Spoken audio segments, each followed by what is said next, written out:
चल आज मी ना मस्तपैकी अशी चमचमीत झणझणीत चवदार टेस्टी आणि अगदी कमी सोप्या पद्धतीने चण्याची उसळ केलेली आहेत. कडधान्यामध्ये बघा ही चण्याची उसळ आपण नेहमी करतो, रश्शावाली करतो किंवा अशी सुक्की करतो. तर आज मी ना ही चण्याची उसळ इतकी छान सुक्की फटकेली ना मस्तपैकी बनली. चवदार लागते, टेस्टी लागते. टिफिनसाठी अगदी कमी वेळामध्ये तुम्ही ही चण्याची उसळ नेऊ शकता बनवून आणि खायला मात्र खूप भारी लागते. तर पाहू शकता चमचमीत चणा मसाला मी आज केलेला आहे. कोणतंही वाटण वगैरे काहीच केलं नाही, अगदी सिंपल पद्धतीने केलेले आहे हा चणा मसाला. तर तुम्ही पाहू शकता ह्याला तुम्ही ना पुरीसोबत सुद्धा खाऊ शकता, भाकरीसोबत, भातासोबत खाऊ शकता, खूप भारी लागते.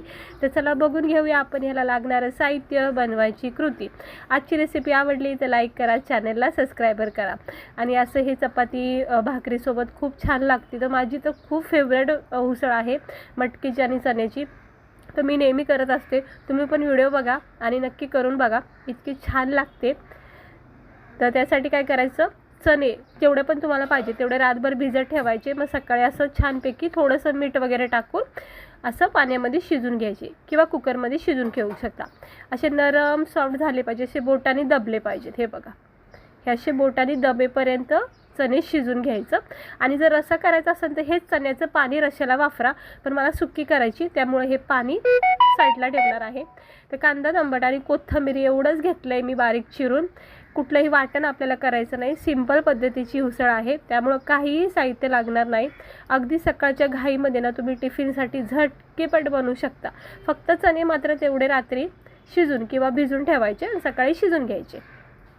आता कढईमध्ये तेल तापत ठेवलं की आपण याच्यामध्ये ना कांदा, टमाटर जे आपण बारीक चिरून घेतले ते सर्वप्रथम टाकून घ्यायचं. गावाकडे ना अशी चण्याच्या उसळी किंवा मटकीची उसळ खूप प्रमाणात बनली जाते. आणि हे बघा, आता मी इकडे कांदा, टमाटर तेलामध्ये टाकून घेतले. हवं तर तुम्ही इकडे थोडंसं लसूण अद्रकचा कूट टाकू शकता. हे सगळं ऑप्शन आहे, मी काहीच टाकलं नाही. अगदी साधी सिंपल भाजी बनवते.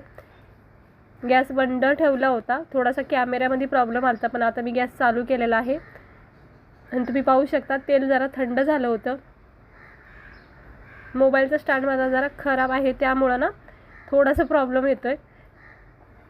आता कांदा, टमाटर परतून झालेला आहे. याच्यामध्ये आपण लाल मसाला, हळद, धना पावडर, गरम मसाला पावडर हे सगळे बेसिक मसाले टाकून घ्यायचे आवडीनुसार. इकडे मी गरम मसाला टाकलाय. चवीनुसार मीठ भाजीला पुरेल इतकं टाकायचं आणि स्लो गॅसवर हा मसाला असा परतून घ्यायचा. आणि ह्या भाजीची अजून चांगली चव जर वाढवायची असेल तर 1-2 चमचे ना लसूण शेंगदाण्याचा कूट टाकायचा.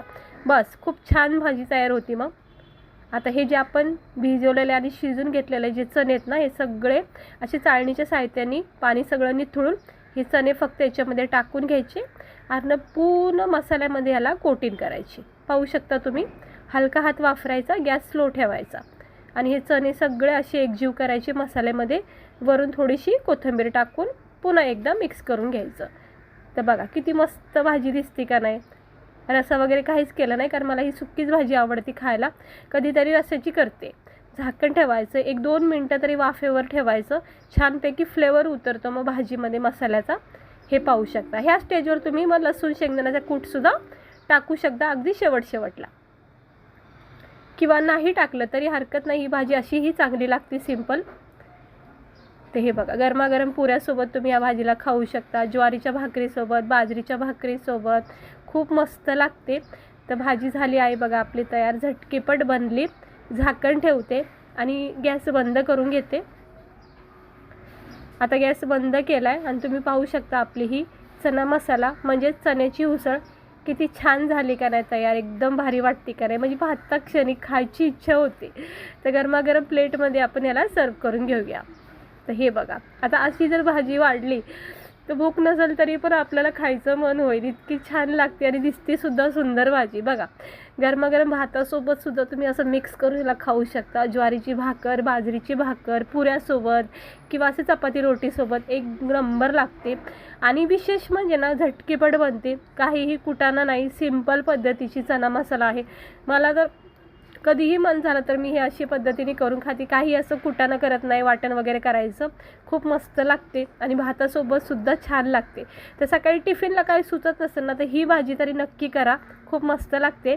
कशी वाटली रेसिपी? आवडली असेल तर लाईक करा, चॅनलला सबस्क्राईब करा.